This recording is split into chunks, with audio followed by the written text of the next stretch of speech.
Vegetation is coming back. The Bureau of Reclamation began filling Lake Powell in 1963, flooding narrow canyons that were once so lush with cottonwood trees that John Wesley Powell named the area Glen Canyon. The reservoir kept climbing, swallowing shrines sacred to several tribes, including the Diné, Hopi, Pueblo and Paiute people. It took nearly 20 years for Lake Powell to fill the 3,700 feet in elevation. It only stayed that high for 2 decades before climate change-induced drought and overuse started shrinking the flows of the Colorado, San Juan, and other rivers that feed the reservoir. I've been coming out to Glen Canyon for almost 20 years now, and in that time, I've seen really dramatic changes in the canyon.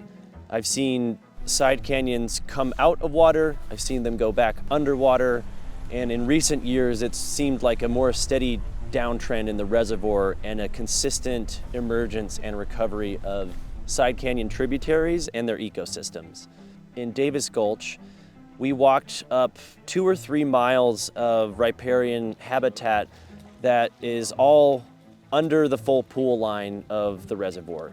So everything that we walked up yesterday, only 15 years ago would have been underwater. And so when you take groups into these areas, I think it's just a really big surprise for people that see it to realize that some of these areas and small forests and ecosystems, they've only been out of Lake Powell for 5 or 6 years. And in that short amount of time, they have recovered to such a great extent that we're seeing diverse, functional ecosystems. We're seeing large tree canopy. We're seeing the return of wildflowers and stream plants like watercress and speedwell and cattail. And then you see the seep willow and coyote willow and cottonwoods on the shores. And then you see the return of the wildlife habitat with the emergence of beaver. Yesterday, where we were, I counted 14 beaver dams in 3 miles.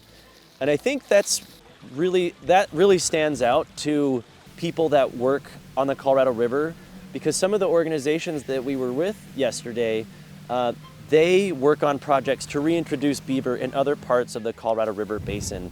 And those efforts take a lot of resources and money and time and human intervention to bring beaver back into an area. In Glen Canyon, that recovery is happening all on its own without human intervention. And I think that's one of the most impressive things about this place, is that all of the recipes for ecological recovery are here. We just have to get out of the way. And as new, vibrant, rich native ecosystems grow in many locations, an opportunity to rethink management of Glen Canyon is emerging.